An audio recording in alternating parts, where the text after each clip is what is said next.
when Shawn Vale first walked into the Ashford family house. What they remembered was how useless he seemed. The rain was falling that evening, soft but steady, tapping against the tall glass windows like impatient fingers.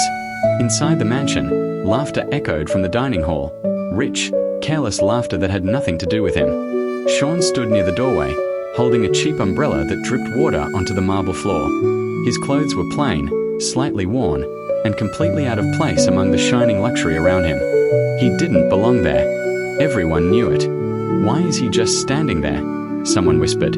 "Probably scared he'll break something expensive," another voice replied, followed by quiet chuckles. Shawn lowered his head and stepped aside, careful not to attract attention. He had learned long ago that silence was safer. When people noticed him, trouble always followed. To the Ashford family, Shawn was nothing more than Lena Ashford's useless husband, a man with no job, no power, and no future. A man who had married into wealth but brought nothing with him.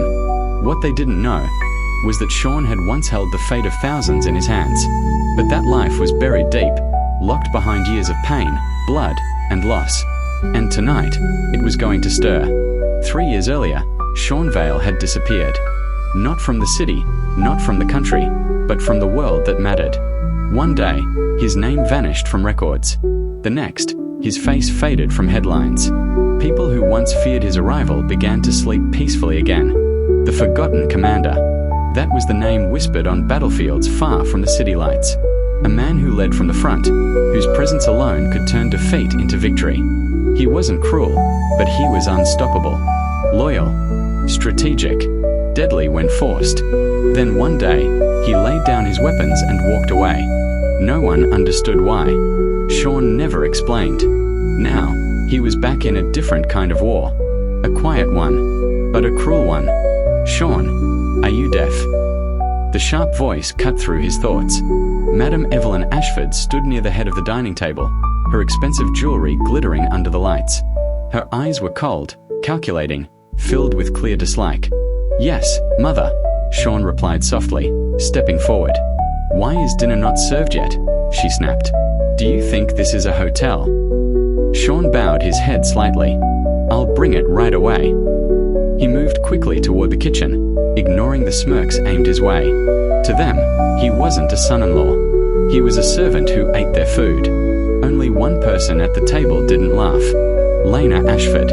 She sat quietly, her fingers clenched around a fork. Her face was beautiful but tired, her eyes distant. She didn't defend Shawn. She never did. Not anymore. At first, she had tried. When they married, she believed in him. She told her family he was kind, that he just needed time. But time passed, and Shawn remained. Nothing. No business. No ambition. No money. In the Ashfords' world, that was unforgivable. So Lena stopped trying. In the kitchen, Shawn placed the dishes carefully on the tray. His hands were steady, but his eyes were dark with thoughts he never shared. He remembered another life, another kitchen, deep underground, where maps covered the walls and soldiers waited for his orders. He remembered the weight of responsibility, the trust in their eyes. Now, the only orders he received were insults. "Pathetic," someone muttered as he walked back. The words slid off him like rain. He had heard worse. He had survived worse. As he served the food, a man stood up suddenly. Victor Vale, Lena's cousin.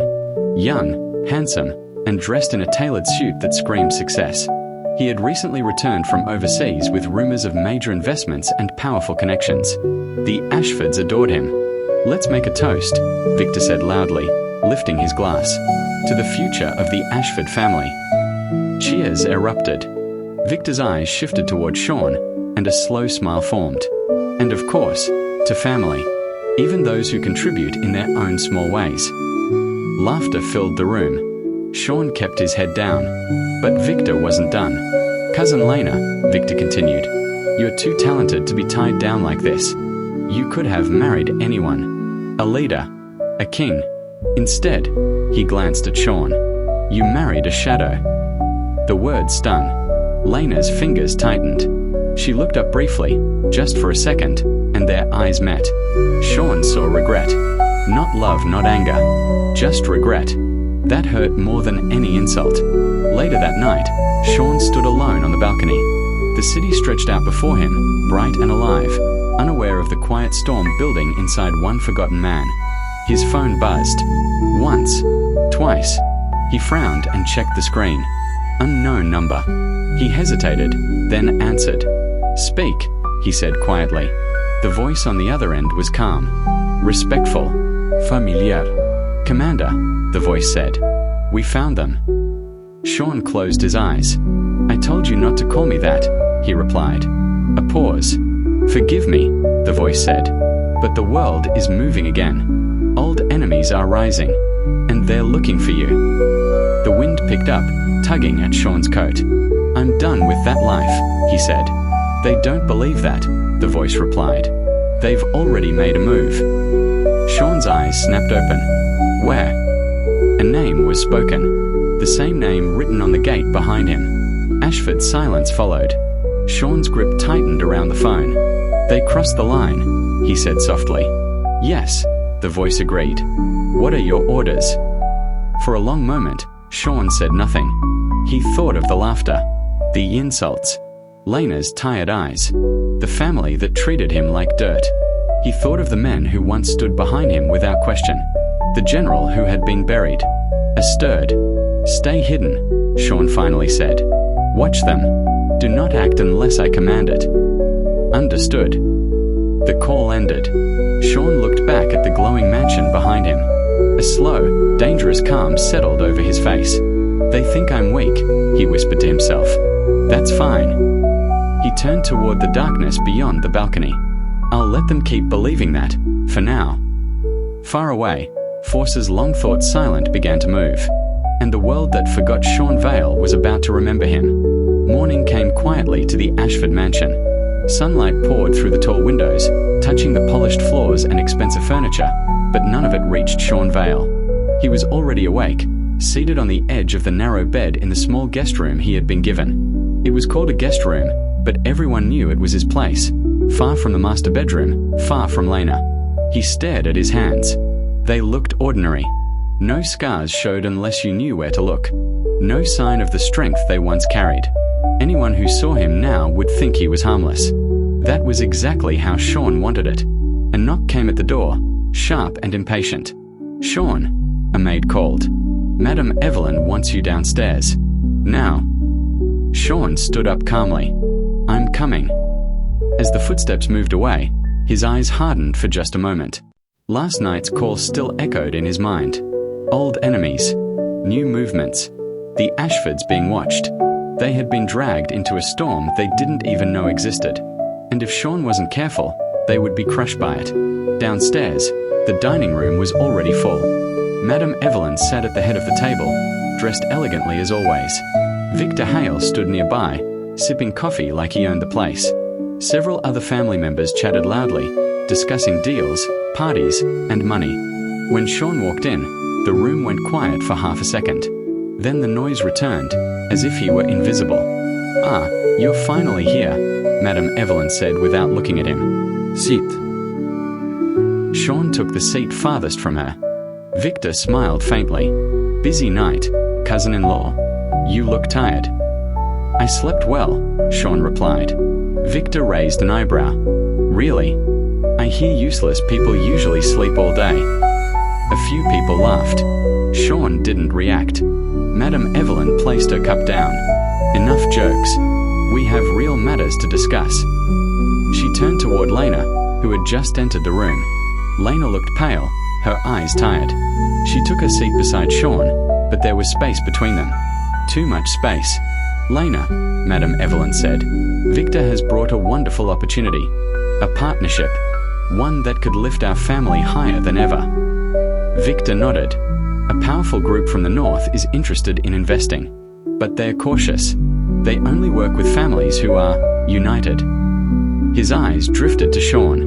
"The problem," Victor continued, "is image." Silence fell. Madam Evelyn didn't hesitate. "Shawn is the problem." The words landed like a hammer. "He brings nothing," she went on coldly. "No money, no status, no future. Every time his name is mentioned, doors close." Lena's hands trembled slightly. "We can't move forward like this," Madame Evelyn said. "So I've made a decision." She looked straight at Shawn for the first time. "You will divorce Lena." The room froze. Shawn slowly raised his eyes. "Is that so?" he asked calmly. "Yes," Madame Evelyn snapped. "You will leave quietly. We'll give you a small settlement so you don't starve. In return, you disappear from our lives." Victor smiled. "It's generous, really." Lena's breath caught. "Mother, this is for the family." Madame Evelyn cut in. "Do you want us to fall because of him?" Lena turned to Shawn. For a moment, it looked like she wanted to say something. Anything. But the words never came. Shawn studied her face. He saw fear, confusion, a tired surrender. He nodded slowly. "I understand," he said. Everyone blinked. Madame Evelyn frowned. "You understand?" "Yes," Shawn replied. "If that's what you want." Victor laughed. "Well, that was easy." "Too easy." Lena stared at Shawn, her eyes wide. You're okay with this?" Shawn looked at her gently. "You deserve peace." The words felt heavy. They ended something that had already been breaking for a long time. After breakfast, Shawn returned to his room. He packed slowly, carefully. He didn't have much, just clothes, a phone, and a small black ring hidden deep in his bag. That ring carried no value to the Ashfords, but to others, it was a symbol of command. As he zipped his bag, his phone buzzed again. Same unknown number. He answered without hesitation. "They made their move," Shawn said. "Yes," the voice replied. "We expected it." "Good," Shawn said. "Proceed to phase 1. There was a sharp intake of breath on the other end. "Understood, Commander." The call ended. Shawn stood still for a long moment. Phase 1 meant silence. Phase 2 would mean blood. By evening, news had spread. Shawn Vale was being divorced. Servants whispered. Family members smiled behind polite masks. Victor celebrated quietly, already imagining his future power. Only Lena sat alone in her room, staring at the wall. She remembered the man who once looked at her like she mattered. She wondered when she lost him. That night, far from the mansion, a black car stopped in an empty warehouse district. 3 men stepped out, dressed in dark suits. Their faces were hard, their movements sharp and disciplined. Inside the warehouse, dozens of figures stood at attention. The moment Shawn walked in, every single one of them dropped to one knee. "Commander." The word echoed like thunder. Shawn walked forward slowly, his presence filling the space. He looked different here, taller, sharper, dangerous. "You broke radio silence," he said calmly. One man bowed his head. "Forgive us, but they've started hunting." "Who?" Shawn asked. "The Iron Syndicate," the man replied. "They believe you're weak now. They believe you're unprotected." A faint smile touched Shawn's lips. "Then let them believe it," he said. He turned, eyes burning with quiet fire. "We do not strike first," he continued. "Not yet." The men listened without breathing. "But when we do," Shawn said softly, "we end it completely." "Yes, Commander," they roared. Shawn closed his eyes for a brief moment. The past he tried to bury was awake now. And it was hungry. Back at the Ashford mansion, a shadow moved across the gate, unseen watching. The Ashfords slept peacefully, unaware that powerful eyes were now fixed on them, not with kindness, but with calculation. And at the center of it all was Shawn Vale, the man they cast aside, the man they thought was nothing, the man who was about to change everything. The divorce papers arrived 2 days later. They were placed on the dining table like an unwanted dish, neatly arranged, emotionless, final. Madame Evelyn had already signed her part as witness. Victor stood beside her, hands in his pockets, watching Shawn with thinly hidden satisfaction. "Just sign," Madame Evelyn said. "Let's end this cleanly." Shawn sat down slowly. He read every page, not because he didn't understand, but because he wanted to remember this moment. The calm, the way they believed they were in control. Lena stood by the window, her back turned.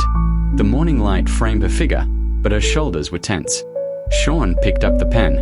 Before he signed, he looked up. "After this, I leave today." "Good," Madame Evelyn replied. "The driver will drop you wherever you want." Victor chuckled. "Try not to get lost." Shawn signed. The sound of the pen scratching against paper was soft, but to Lena, it felt like something breaking. She turned around too late. It was done. Shawn walked out of the Ashford mansion with one bag. No one stopped him. No one said goodbye. At the gate, he paused and looked back once. Not at the house, but at Lena's window. The curtain moved slightly. She was watching. Their eyes met through the glass. For a second, Shawn almost turned back. Almost. Then he walked away. The driver dropped him at the edge of the city, near an old neighborhood filled with abandoned buildings and forgotten streets. The Ashfords thought it was cruel. In truth, it was perfect. Shawn entered an old apartment building that looked like it should have collapsed years ago. Inside, the lights flickered. The smell of dust and rust hung in the air. Room 309. He unlocked the door and stepped inside. The room was simple, clean, waiting. On the table lay a secure phone. It rang the moment he picked it up. "Report," Shawn said. "The Iron Syndicate has confirmed your location," the voice said. "They believe you're alone." Shawn smiled faintly. "Good." "Also," the voice continued, "someone is approaching the Ashfords. A man named Marcus Reed." Shawn's eyes darkened. "So they chose pressure." "Yes, they want leverage." "Protect the Ashfords," Shawn ordered without hesitation. "No one touches them." A pause. "Even after what they did to you?" "Yes," Shawn said firmly. "They are still under my shadow." "Understood." The call ended. Shawn leaned back in the chair. The mask was cracking, and the world was beginning to notice. That evening, the Ashford mansion received a guest. Marcus Reed arrived in a sleek black car. He wore a friendly smile, but his eyes were cold. Dangerous. He was a known fixer, someone who solved problems in ways that never reached the police. Madame Evelyn welcomed him personally. "Mr. Reed," she said warmly, "to what do we owe the pleasure?" Marcus smiled. "I represent people who are interested in your family's future." Victor joined them. "We are always open to opportunity." Marcus glanced around. "I heard you recently removed a burden." Madame Evelyn stiffened. "You mean Shawn?" "Yes," Marcus replied. "The forgotten one." Victor laughed. "He's gone. He's nothing." Marcus smiled wider. "We'll see." That night, Lena couldn't sleep. She kept seeing Shawn's face, the calm way he signed the papers, the sadness he tried to hide. Something felt wrong. Her phone buzzed. Unknown number, her heart skipped. She answered. "Lena Ashford," a calm voice said. "This is a warning." "Who is this?" she whispered. "Someone who owes Shawn Vale their life." Lena's breath caught. "Shawn?" "He is safe," the voice replied. "But you are not." Fear crawled up her spine. "You're being watched," the voice continued. "Do not trust Marcus Reed. Do not leave the mansion without protection." The call ended. Lena stared at the phone, trembling. Who was Shawn, really? Across the city, in a hidden command room, screens lit up with feeds from the Ashford estate. Shawn stood silently behind his men. "They moved faster than expected," one operative said. "Yes," Shawn replied. "They always do." Another man turned. "Commander, permission to eliminate Marcus Reed." Shawn raised a hand. "No," he said. "Not yet." His eyes were sharp. "I want them to understand fear first." The next morning, Victor received an anonymous envelope. Inside was a photo. Himself, leaving a private club the night before. On the back, 3 words were written in red ink. "We see you." Victor's hand shook. At the bottom of the envelope was a symbol. A black ring. Miles away, Shawn slipped the same ring onto his finger. "The game has begun," he murmured. And this time, he would not be forgotten. Victor Hale did not sleep that night. The photo lay on his desk like a curse. Every time he tried to look away, his eyes came back to it. The timing, the angle, the message. "We see you." He wiped sweat from his forehead. This is just a scare tactic, he muttered to himself. Some idiot trying to sound important. But deep down, he knew better. The symbol on the back of the photo, the black ring, kept flashing in his mind. He had seen it before. Not clearly, not directly, but in rumors. In stories told in low voices by people who had power and were afraid to lose it. Victor grabbed his phone and called Marcus Reed. Marcus answered on the second ring. You got it too, didn't you? Victor froze. You received one. Marcus chuckled softly. Relax. This only means one thing. Victor swallowed. What? You kicked something you shouldn't have, Marcus said. And now it's waking up. At the Ashford mansion, tension hung in the air like smoke. Madame Evelyn paced the living room, her heels clicking sharply against the floor. Lena sat quietly on the couch, her phone clutched in her hand. She hadn't told anyone about the call she received, but it echoed in her head non-stop. Someone who owes Shawn Vale their life. That sentence wouldn't leave her. Victor, Madame Evelyn snapped when he entered. What is going on? Victor forced a smile. Nothing. Just business pressure. Then why do you look like you've seen a ghost? She demanded. Before he could answer, a servant rushed in.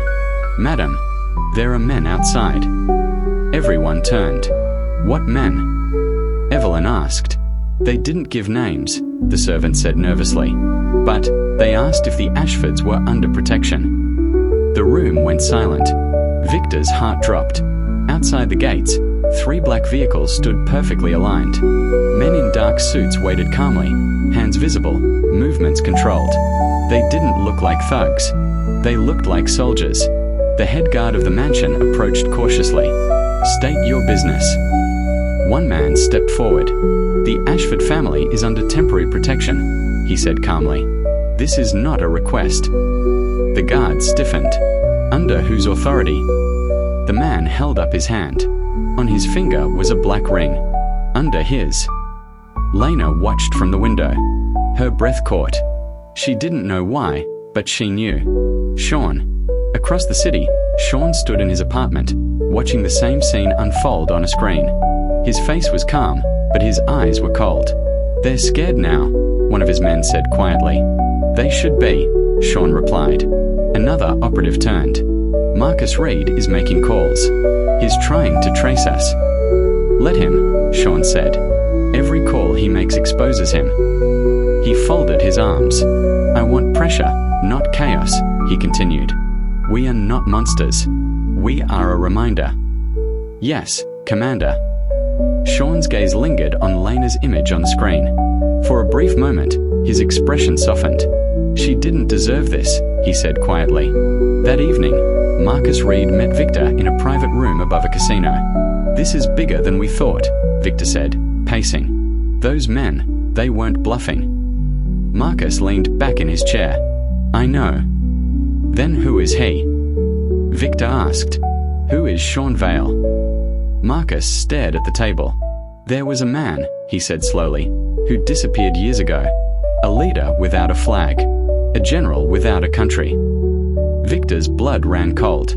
They called him the Black Commander, Marcus continued. Wherever he went, empires fell quietly. No headlines. No warnings.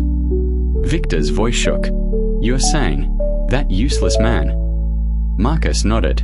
You didn't marry into weakness, Victor. You kicked a sleeping storm. Back at the mansion, Lena finally confronted her mother. Why didn't you ever try to understand him?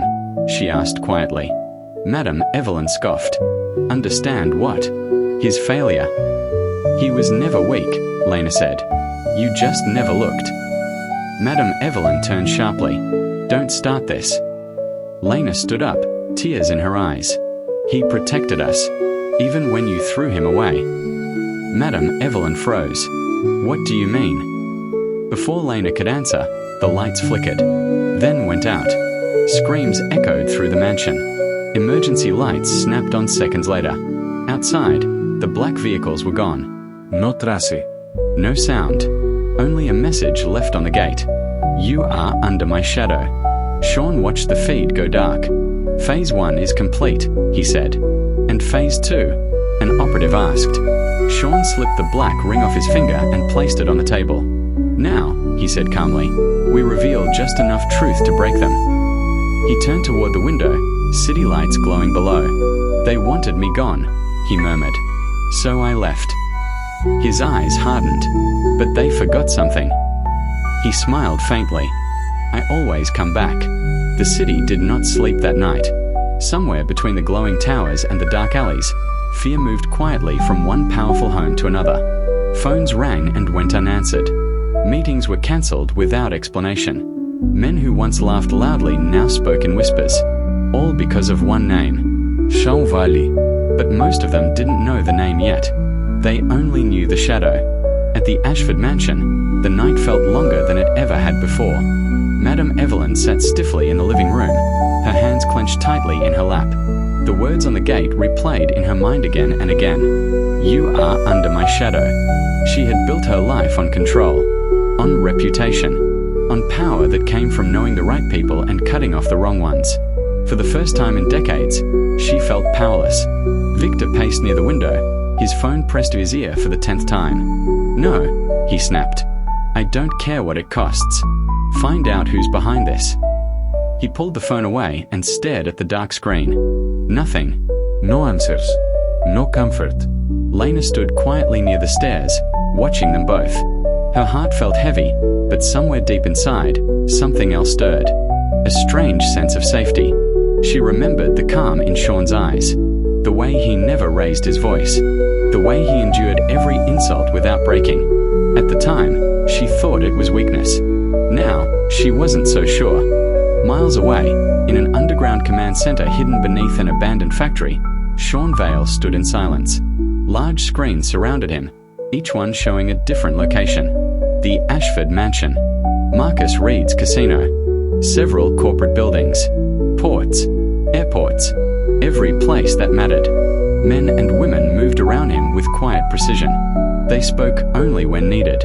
Every movement was disciplined, practiced. This was Shawn's world, not the mansion, not the city's high society. This. One of the operatives stepped forward. Commander, confirmation received. Marcus Reed is requesting an emergency meeting with the North Circle. Shawn didn't turn. Denied. The operative hesitated. Sir, that may provoke him. Shawn finally looked over his shoulder. That's the point, he said calmly. The operative nodded and stepped back. Another voice spoke up. We intercepted a message from Victor Hale. He's attempting to flee the city. Shawn's eyes narrowed slightly. Not yet, he said. Block his accounts. Delay his transport. Let him feel trapped. Yes, Commander.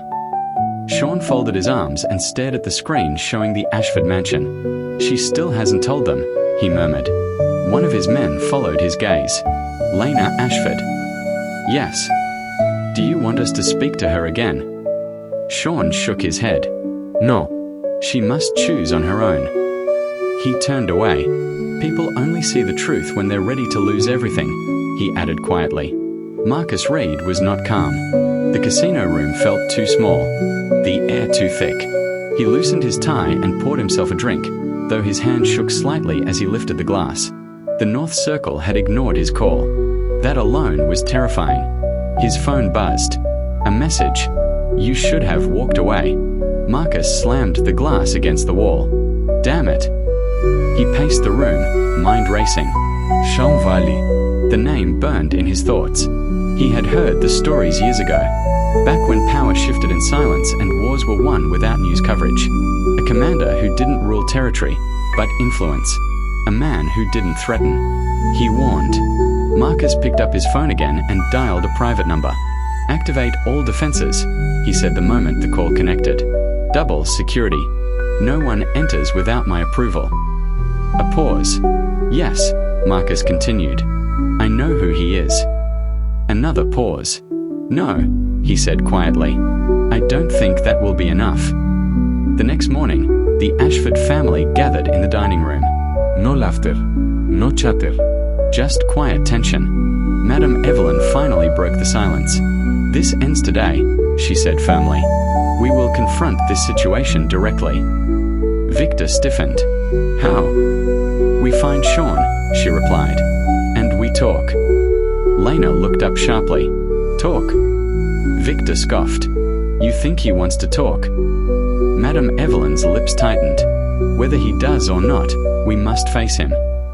Lena's heart raced. For the first time since the divorce, Shawn's name was spoken without insult, without dismissal. Victor slammed his hand on the table. This is madness. You saw what he's capable of. Yes, Madame Evelyn said slowly. And that's exactly why we must stop pretending he's nothing. She turned to Lena. You knew, she said. It wasn't a question. Lena swallowed.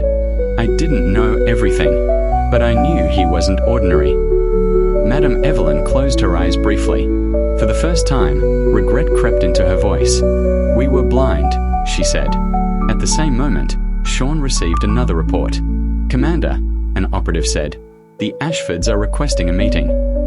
Shawn raised an eyebrow. That was quicker than expected. They're scared, the operative said. Yes, Shawn replied. Fear clears the mind. He thought for a moment. Accept, he said, but on my terms. The operative nodded. Location. Shawn looked at the screen showing the old military memorial on the edge of the city. There, he said. Neutral ground. The memorial was quiet. Stone pillars rose into the sky, names carved deep into their surfaces. Names of soldiers, leaders, people forgotten by the world they protected. Lena arrived first. She stepped out of the car slowly, her breath visible in the cool air. The place felt heavy, sacred. Then she saw him. Shawn stood near one of the pillars, hands in his coat pockets. He looked the same, and different. Calmer, sharper, more real. Her heart tightened. Shawn, she said softly. He turned. Their eyes met. Lena, he replied. For a moment, neither spoke. I didn't know where else to look, she said finally. You weren't supposed to, Shawn replied. Why didn't you tell me, she asked, who you really were? Shawn looked past her, at the names carved in stone. Because this life destroys everything it touches, he said. I wanted you far from it. Her eyes filled with tears. You don't get to decide that alone. He met her gaze again. I know, he said quietly. That's my mistake. Footsteps echoed behind them. Madame Evelyn and Victor arrived. The air shifted instantly. Victor's confidence was gone. Madame Evelyn walked carefully, as if approaching a storm. She stopped a few steps from Shawn. And then, she bowed her head. I was wrong, she said. Victor froze. Lena's breath caught. Shawn said nothing. Madame Evelyn continued. I judged you without knowing you. I humiliated you. I pushed you away. Her voice trembled slightly. If you want revenge, she said, take it from me. Leave my family out of it. Shawn studied her. For a long moment, the only sound was the wind moving through stone. I never wanted revenge, he said at last. Victor snapped. Then what do you want? Shawn's eyes shifted to him. Victor flinched. I want peace, Shawn said, and control over the chaos you invited into your lives. Victor swallowed hard. You, Shawn continued calmly, opened the door to dangerous people. I closed it. He turned to Lena. You are safe, he said. All of you are, as long as you listen. Madame Evelyn nodded immediately. We will. Victor hesitated, then nodded too. Shawn exhaled slowly. This is your only warning, he said. Do not chase power you don't understand. He turned and began to walk away. Shawn, Lena called. He stopped. She stepped forward. Is this goodbye? He looked at her. I don't know, he answered honestly. Then he left. That night, Marcus Reed's casino lost power. Every light went out at once. Security systems failed. Doors locked. Panic spread. In the darkness, a calm voice echoed through the building. You were warned. Marcus fell to his knees. Across the city, Shawn watched calmly. End it, he said. Yes, Commander. The Iron Syndicate collapsed before dawn. No headlands. Non oís. Just silence. As the sun rose, Shawn removed the black ring and placed it back into his pocket. The weight of his name had been felt. The city would breathe again. But this time, Shawn Vale was no longer forgotten. And this was only the beginning. Morning arrived with a strange calm. The city woke as it always did. Cars moving, people rushing, screens glowing. But something had changed beneath the surface. Powerful figures who once moved freely now hesitated. Deals were postponed.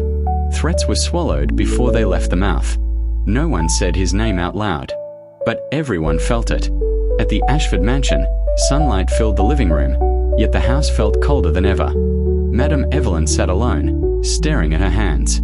They looked older than she remembered. Weaker. Across from her, Victor sat in silence, his phone face down on the table. He hadn't slept. The fall of Marcus Reed had shaken him to the core. "You should have listened," Madame Evelyn said quietly. Victor laughed bitterly. "To what? To the useless man you chased out." Her jaw tightened. "To the man who protected us while we mocked him." Victor had no reply. Upstairs, Lena stood at the window, watching the gate. She didn't know what she was waiting for. She just knew something was unfinished. In a quiet apartment across the city, Shawn Vale poured himself a cup of black coffee. No screams.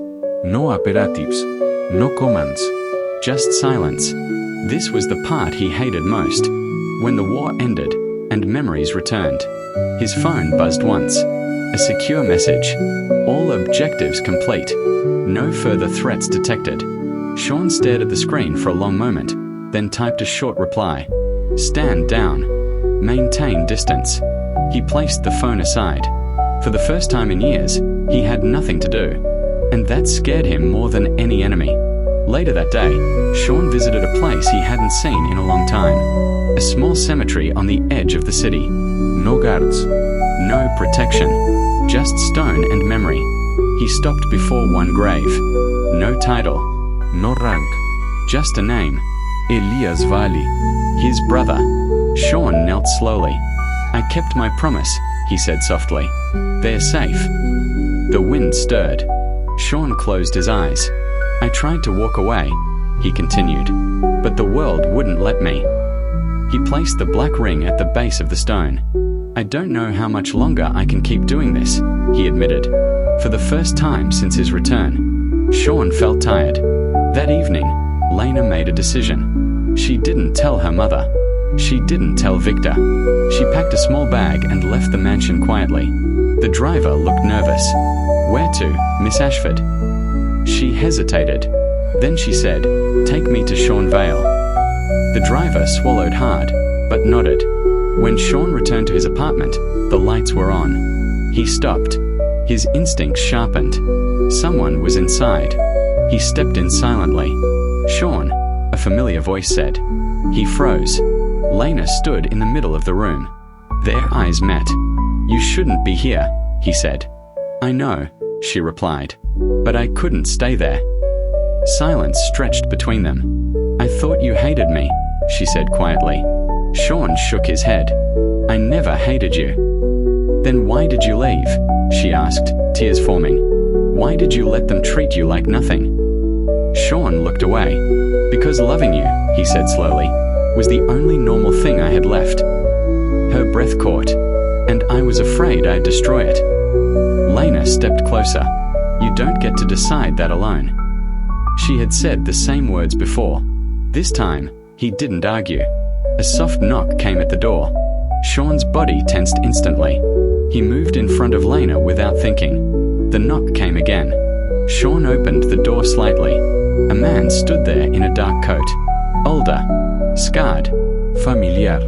"Commander," the man said quietly, "we have a problem." Shawn's jaw tightened. "What kind?" The man met his eyes. "The kind you can't walk away from." Behind him, black vehicles lined the street. Shawn exhaled slowly. So this was it. He turned back to Lena. "This is where you leave," he said. She shook her head. No, his eyes softened and hardened at the same time. "Then stay close," he said. Outside, the world shifted. A new threat had arrived. And Shawn Vale realized something important. You can bury the past. You can run from it. But you can never escape who you truly are. The street outside Shawn's apartment was too quiet. No engines running. No voices. Just black vehicles lined up neatly, like pieces on a chessboard. The men standing beside them did not move. They didn't reach for weapons. They didn't need to. They were confident. That alone told Shawn everything. "Go to the bedroom," he said softly to Lena. "Lock the door." She grabbed his arm. "You said stay close." He looked at her, really looked at her. Fear was there, but so was resolve. "Then don't move unless I tell you to," he said. She nodded. Shawn stepped outside and closed the door behind him. The older man waited at the center of the street. His hair was grey now, his face marked by old scars, but his posture was straight. Disciplined. "Jonah," Shawn said. Jonah Cross inclined his head. "It's been a long time." "Too long for you to be standing outside my door," Shawn replied calmly. "Who sent you?" Jonah hesitated. That hesitation was dangerous. "The council," he finally said. Shawn's eyes darkened. So the ghosts had names again. The council did not exist on paper. No country claimed it. No law touched it. It was a group of people who decided which wars happened and which truths stayed buried. They didn't rule nations. They ruled outcomes. "They thought you were dead," Shawn said. "They hoped you were," Jonah replied. "But hope isn't certainty." Shawn folded his arms. "What do they want?" Jonah looked at the building behind him. "They want you back." A cold smile touched Shawn's lips. "I didn't resign." Jonah met his gaze steadily. "You disappeared. That's the same thing to them." Behind Jonah, one of the men shifted his stance slightly. Shawn noticed. He always noticed. "And if I refuse?" Shawn asked. Jonah sighed. "Then they'll keep sending people. Better men. Worse methods." Shawn leaned closer, his voice dropping. They already crossed a line. Jonah's eyes flicked toward the apartment. "You brought a civilian into this," he said quietly. Shawn's voice turned sharp. "Watch your words." Silence fell. Jonah raised both hands slightly. "I'm not your enemy. I'm here to warn you." Shawn straightened. "Then warn them." Jonah's brow furrowed. "Tell them," Shawn continued, "that I buried myself to protect what was left of my humanity." He stepped forward, presence heavy. "If they dig me up again," he said calmly, "they won't like what comes out." Jonah held his gaze for a long moment. Then he nodded. "I'll tell them," he said, "but they won't listen." "They never do," Shawn replied. Inside the apartment, Lena pressed her ear against the door, heart racing. She couldn't hear the words, but she felt the weight. She realized something then. This world Shawn came from wasn't just dangerous. It was endless, and it wanted him back. Jonah turned to leave, then stopped. "There's something else," he said. Shawn didn't move. "Say it." "The Iron Syndicate wasn't acting alone," Jonah said. "They were hired, tested." Shawn's jaw tightened. "By who?" Jonah met his eyes. "By the council." The air seemed to thicken. "So this," Shawn said slowly, "was never about chaos." No, Jonah replied. "It was about seeing if you were still alive." Shawn exhaled. They had their answer now. "Get out of my city," Shawn said. Jonah hesitated. "Commander." "I said get out," Shawn repeated, voice low and final. Jonah nodded, turned, and walked away. The black vehicles started one by one. Within seconds, the street was empty. Shawn stood there long after they were gone. When he finally went back inside, Lena was waiting. "They want you back," she said. It wasn't a question. "Yes," Shawn replied. "And you're going to say no." He looked at her. "I don't know," he admitted. That surprised her. She stepped closer. "What happens if you go back?" Shawn sat down slowly. "People die. Quietly. Efficiently. And I stop being human." Lena swallowed. "And if you don't?" "They won't stop," he said. "They'll come closer. Use people around me." He looked at her then. "People like you." Silence filled the room. Lena felt fear, but also anger. You don't get to carry this alone, she said. Not anymore. Shawn studied her face. You stayed, he said softly. Yes, she replied. I chose to. For the first time in a long while, Shawn didn't feel alone in the room. Later that night, far from the city, a meeting took place. A long table. Dim lights. 7 figures sat in silence. The test is complete, one voice said. He is still active. Then retrieve him, another replied. A third voice spoke, colder than the rest. No, it said. If he returns on his own, he's useful. And if he doesn't? A pause. Then we remind him, the voice said, why he was created. Back in the city, Shawn stood at the window, looking out at the lights. The black ring rested on the table behind him. Lena watched him quietly. You're thinking about leaving, she said. Yes, he replied. And about staying, she added. He turned to her. That's what scares me, he said honestly. Lena stepped beside him, looking out at the city. Then let them be afraid, she said. For once, not you. Shawn closed his eyes briefly. The storm wasn't over. It had only changed direction. And this time, it was coming straight for him. The next 3 days passed without incident. That alone made Shawn uneasy. No threats. No shadows, no quiet warnings. When enemies went silent, it meant they were planning something loud. Shawn moved through the city carefully, keeping his routines unpredictable. He changed locations, avoided patterns, watched reflections in windows and mirrors. Old habits never died. They waited. Lena noticed. You're counting exits, she said one evening as they sat in a small cafe far from the city center. Always, Shawn replied. She studied him. Does it ever stop? He shook his head. You just learn to live with it. She didn't like that answer. That night, the silence broke. Shawn's secure phone buzzed twice, an emergency signal. He answered instantly. Speak.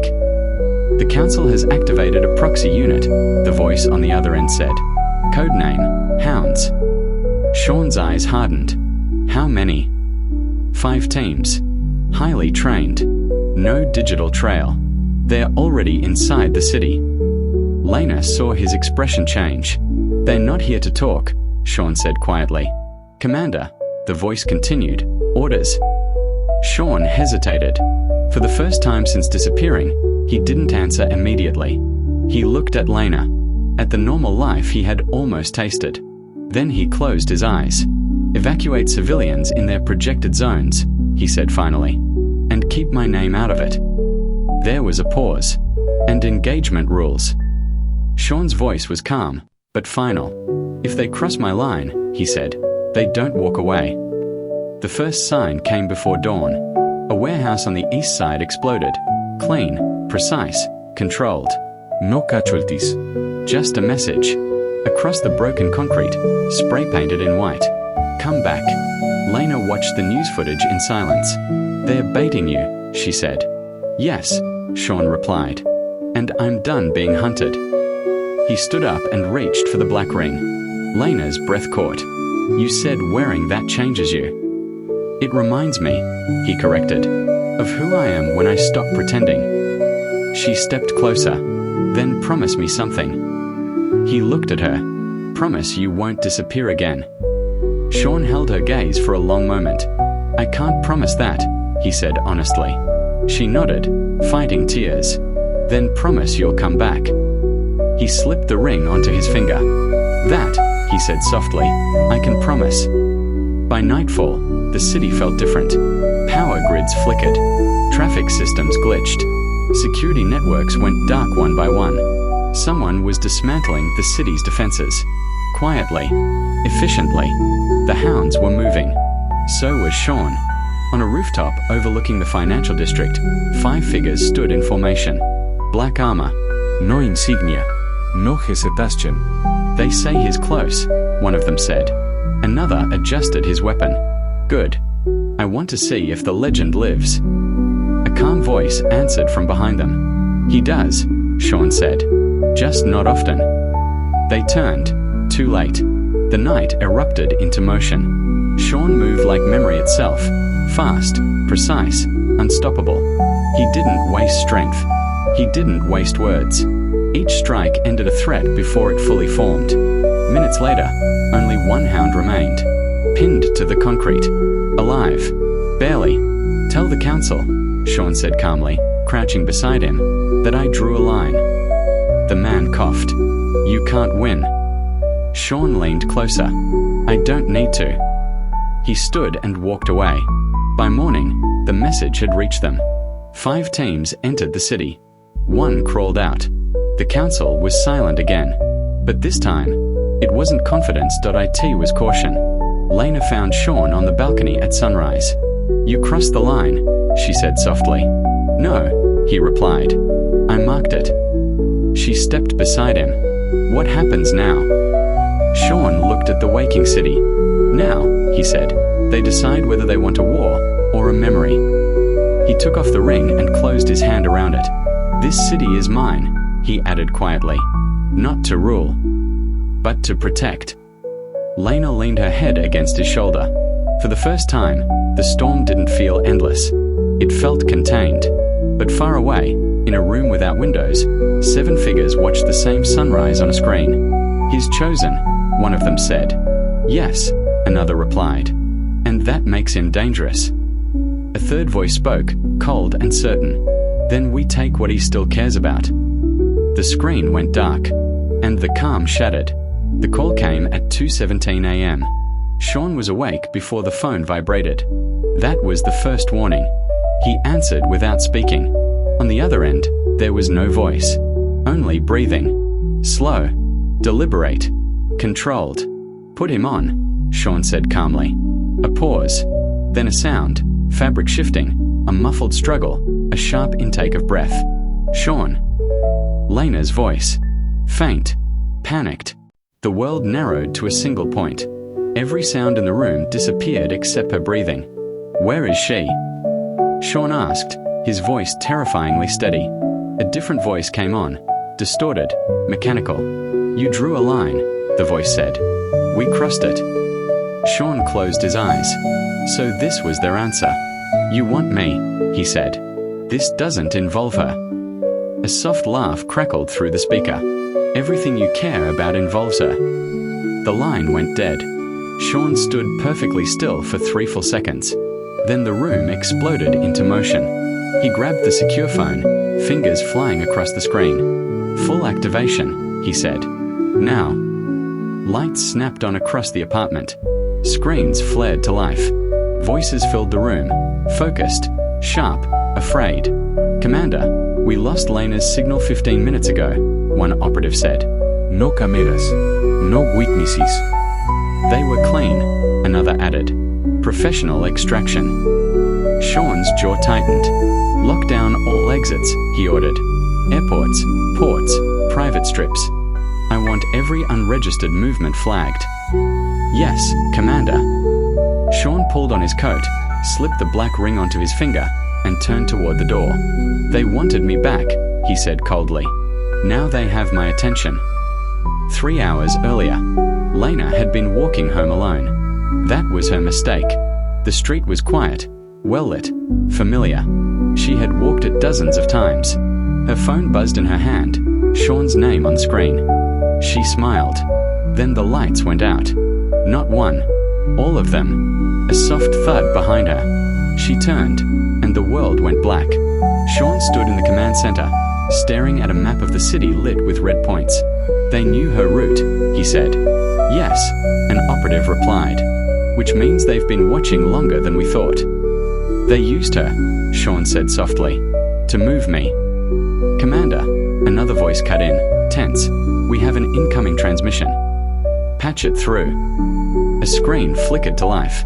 Dark room. Single chair. Lena sat bound, a cloth tied loosely around her wrists. Not tight enough to hurt, just enough to remind. She lifted her head. Their eyes met through the screen.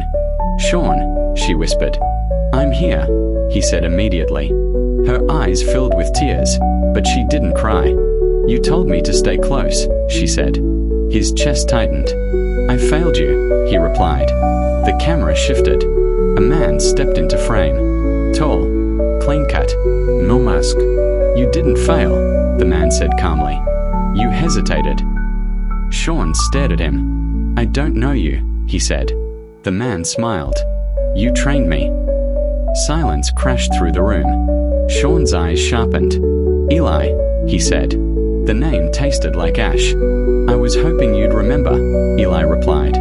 After all, you made me. Shawn's voice dropped. I left you for dead. Yes, Eli said softly. And yet, here I am. The council's hand. Shawn finally understood. This wasn't retrieval. This was replacement.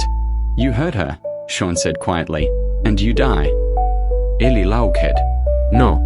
If I wanted her hurt, she'd already be broken. He leaned closer to the camera. This is an invitation. To what? Shawn asked. To choose, Eli replied. Come back to us. Publicly. Fully. Or watch everyone you protect disappear one by one. Lena shook her head slightly. Don't, she whispered. Shawn didn't look away from the screen. Where? He asked. Eli smiled wider. That's the problem, he said. You don't know. The screen went black. The room erupted. Commander, triangulating feed. Signal scrubbed. No trace, none. Shawn raised a hand. Silence fell instantly. They want me alone, he said. That's a trap, someone protested. Yes, Shawn agreed. And I'm walking into it. He turned to the map. They think they've taken my weakness, he continued. What they don't understand. His eyes burned. Is that they've just given me permission. Across the city, in a place without a name, Lena sat alone again. The room was cold. Concrete. Clean. She tested the bindings. Loose enough to move. Tight enough to remind her she was not in control. Footsteps approached. Eli entered, holding a tablet. You should hate him, he said casually. She lifted her head. I don't. Eli tilted his head, even knowing what he is. Yes, she replied without hesitation, because I know who he chooses to be.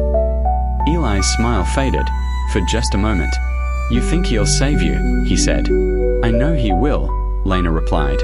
Eli leaned closer, his voice low. That's why I took you. Somewhere beneath the city, alarms began to ring. Systems failed. Locks disengaged. Lights flickered. The city's hidden arteries awakened. Shawn Vale walked into the dark alone. No backup. No announcement. Only purpose. And far above him, the council watched. He's moving, one voice said. Yes, another replied. Just as predicted. A third voice spoke, calm and cruel. Good, it said. Let's see which one of them breaks first. The screen split in two. On one side, Shawn, descending into darkness. On the other, Lena, bound but unbroken. The distance between them closed. Fast. Too fast. And then, the feed cut out.